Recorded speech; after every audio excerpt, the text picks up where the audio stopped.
Donc, nous continuons sur notre petite exhortation. Comme on disait, frères et sœurs, on va mettre Jérémie dans un puits, mais il va continuer en fait à prêcher, à prophétiser.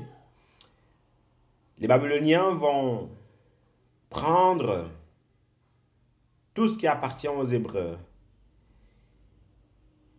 Ils vont prendre tout l'or du temple de Dieu que Salomon avait construit.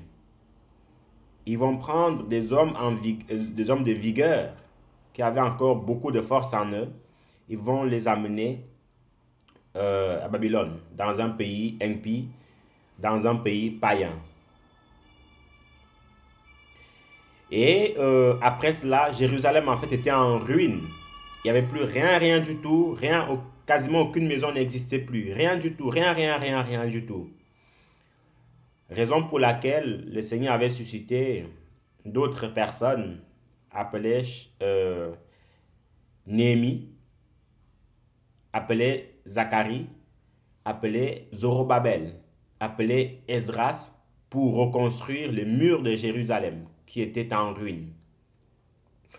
Bon, bien évidemment, ça n'a forcément rien à voir avec ce qu'on a lu, mais c'était juste pour nous mettre dans le bain, juste pour nous mettre dans le bain concernant le prophète Jérémie. Il a aussi fait beaucoup de choses, mais c'est juste l'introduction concernant la vie de notre frère et patriarche Jérémie. Maintenant, en revenant à notre texte, le Seigneur nous dit, car je connais les projets que j'ai formés pour toi, des projets de paix et non de malheur, afin de te donner tout le nécessaire, tout ce dont tu as besoin. Afin de donner en fait de l'espérance et un avenir glorieux, un avenir merveilleux. Et le Seigneur nous dit encore que vous m'invoquerez et vous partirez. Vous me prierez et je vous exaucerai. Vous me chercherez et vous me trouverez. Et je me laisserai trouver par ceux qui me cherchent. Nous devons savoir qu'avec le Seigneur, que lui, il est là. Il est à l'écoute de tout un chacun. Il attend qu'une âme crie à lui. Il attend qu'une âme l'appelle. Il attend qu'une âme se dise, Seigneur, me voici, je vais te servir, envoie-moi. Vous voyez, c'est ce que le Seigneur attend. La Bible dit encore que si l'on forme des projets contre toi, cela ne vient pas de moi. Et que s'il y a une bouche qui se lève contre toi, tu la condamneras. Donc voici l'exemple d'un bon père qui veut le bien de ses enfants. Voici l'exemple d'un bon père qui veut la réussite de ses enfants. Puisque quand un enfant de Dieu réussit, c'est le ciel qui est content. Quand un enfant de Dieu réussit, c'est le ciel qui en bénéficie. Mais si l'enfant de Dieu échoue, le Seigneur ne gagne rien. Et ce n'est pas son avantage. La seule et unique personne qui se réjouit de la chute d'un enfant de Dieu, c'est l'ennemi. Donc, mon frère, ma soeur, il faut comprendre et savoir que le Seigneur veut ton bien et voudra toujours ton bien. Je connais les projets que j'ai formés pour toi, des projets de paix et non de malheur, afin de te réserver un avenir merveilleux et glorieux. Ça, ce sont des promesses que le Seigneur nous fait. Qui n'aimerait pas de bonnes promesses? Personne. Tout le monde aime bien les bonnes promesses. Donc, mon frère, ma soeur, voici cette promesse que le Seigneur nous fait. Donc, mon frère, ma soeur, le Seigneur nous appelle à lui. Le Seigneur dit, vous m'invoquerez et je vous répondrai. Vous me prierez et je vous exaucerai. C'est une parole qui est digne de confiance. Vous voyez?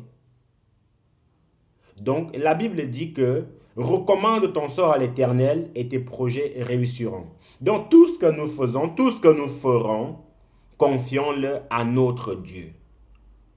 Il est là, il nous entend et nous attend. Voyez un peu. Donc, l'exhortation, le petit encouragement de très très courte durée en cette matinée, c'est que le Seigneur connaît le projet qu'il a formé pour nous Et même si ces projets, en fait, prennent du temps à arriver, même si ces projets tardent à s'accomplir, faisons-lui confiance. Dieu n'est pas un homme pour mentir, ni un fils d'homme pour se repentir. Ce qu'il a dit, il le fait. C'est l'Éternel, Dieu qui pourvoit, le pourvoyeur. Vous voyez? C'est lui qui pourvoit à nos besoins. Si les oiseaux du ciel arrivent à manger sans rien semer, à combien plus forte raison nous qui sommes ses enfants, nous qui sommes ses créatures. Et que si un malheur nous arrive, la Bible dit que le malheur atteint souvent le juste, mais l'Éternel l'en délivre toujours. Donc, en résumé, tout ce qui nous arrive et nous arrivera, faisons confiance au Seigneur, restons calmes et il saura comment nous aider, comment nous sortir de là. Voyez un peu. Donc, frères et sœurs, prenez courage, prenons courage.